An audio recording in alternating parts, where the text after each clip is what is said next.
Bonjour à tous et bienvenue sur Histoire et Religion. Aujourd'hui, nous allons nous focaliser sur 5 rois qui sont Tola, Gé, Ibzan, Elon et Abdon.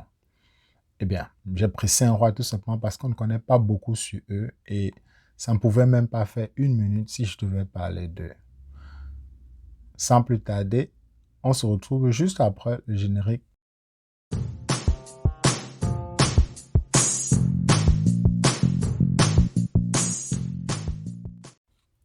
Tola, Djé, Ibzan, Elon et Abdon étaient chacun des juges qui dirigeaient Israël et sont mentionnés dans Juges 10, verset 12. Ils sont parfois considérés comme des juges mineurs car leurs comptes rendus sont plus courts que ceux de certains autres juges comme Gédéon ou Samson. Mais chacun de leurs comptes contient des informations et des leçons importantes pour les lecteurs originaux du livre et pour les lecteurs d'origine. Nous allons commencer par Tola. Dans Juges chapitre 10, versets 1 à 2, la Bible rapporte qu'après le temps d'Abimelech, un homme d'Issachar, nommé Tola, fils de Poa, fils de Dodo, se leva pour sauver Israël. Il vivait à Chami, dans la région montagneuse d'Éphraïm. Il a dirigé Israël 23 ans, puis il mourut et fut enterré à Chami. Tola, le juge, ne doit pas être confondu avec le Tola mentionné dans Genèse chapitre 46, verset 13 et ailleurs dans la généalogie biblique. C'est tout ce que nous savons de Tola. Le prochain juge est Gé. Ce juge est décrit dans Juges chapitre 10, verset 3 à 5. La Bible dit que Tola fut suivi par Gé de Galaad, qui dirigea Israël 22 ans. Il avait 30 fils, qui montaient 30 ânes. Il contrôlait 30 villes de Galaad, qui sont encore aujourd'hui appelées Havoth. Gé. Quand Gé est mort, il a été enterré à Camon. Les nombreux fils, ânes et villes de Gé sont mentionnés pour souligner son influence et sa richesse en tant que chef d'Israël à cette époque. C'est tout ce que nous savons de Gé. Le prochain est Ibzan.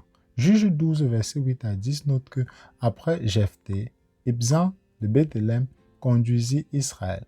Il avait 30 fils et 30 filles. Il a donné ses filles en mariage à des personnes extérieures à son clan et pour ses fils. Il a fait venir 30 jeunes femmes comme épouse de l'extérieur de son clan. Ibzan a dirigé Israël pendant 7 ans. Puis Ibzan mourut et fut enterré à Bethléem.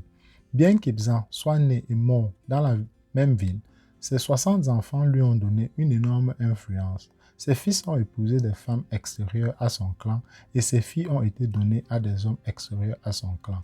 Cela aurait créé de nombreuses alliances avec d'autres Israélites et aurait étendu son influence en tant que leader. C'est tout ce que nous savons d'Ibzan. Le prochain sur notre liste est Elon. Nous lisons dans Juges chapitre 12, versets 11 à 12 que, après Ibzan, Elon le Zabulonite a conduit Israël pendant 10 ans. Puis Elon mourut et fut enterré à Aïjalon, au pays de Zabulon. On sait peu de choses sur ce chef, mais sa tribu a duré de son leadership et sa mort sont méticuleusement enregistrées. C'est tout ce que nous savons d'Elon et le prochain est Abdon. Juge 12, verset 13 à 15 révèle que Abdon, fils de Hillel, le piraton, conduisit Israël. Il avait 40 fils et 30 petits-fils, qui montaient 70 ans. Il a dirigé Israël pendant 8 ans. Alors Abdon, fils de Hillel, mourut et fut enterré à Piraton, à Éphraïm, dans la montagne des Amalécites.